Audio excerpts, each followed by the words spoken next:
ಅಂದ್ರೆ ಬಗಲ್ ಮೇ ಹೈ ಅನ್ನೋದನ್ನ ಬಹಳ ಜನ ಹೇಳಿರೋದನ್ನ ಕೇಳಿದ್ವಿ.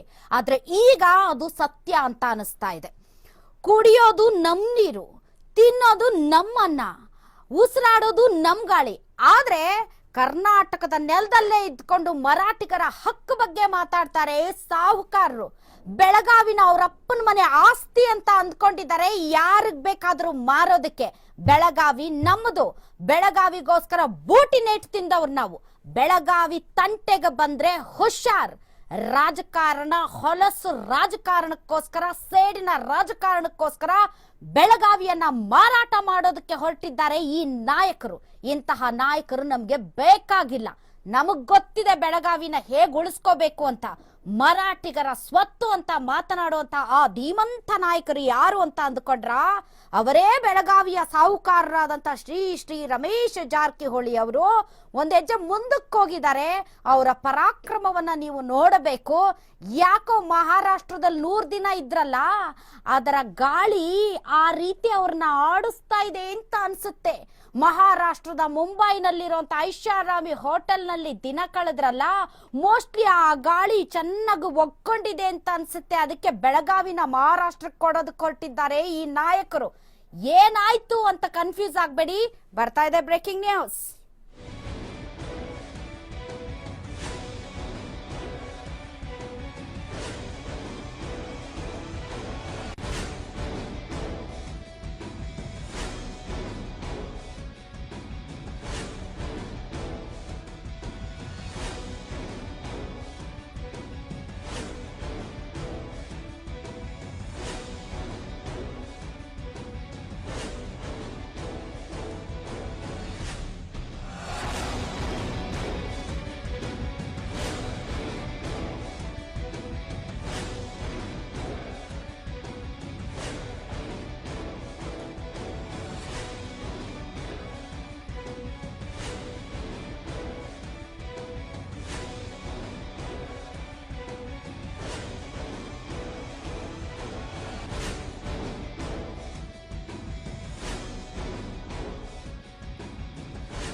ಇರೋದು ನಮ್ಮ ನೆಲದಲ್ಲಿ, ಆದ್ರೆ ಬೆಳಗಾವಿ ಗ್ರಾಮೀಣ ಮರಾಠಿಗರ ಸ್ವತ್ತಂತೆ.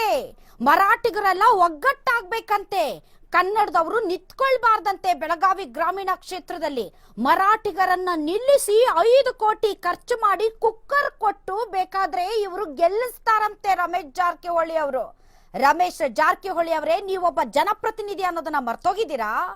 ನಿಮಗೆ ಇರೋದಕ್ಕೆ ಇನ್ನೆಲ್ಲ ಬೇಕು. ನಿಮ್ಮ ಬಿಸ್ನೆಸ್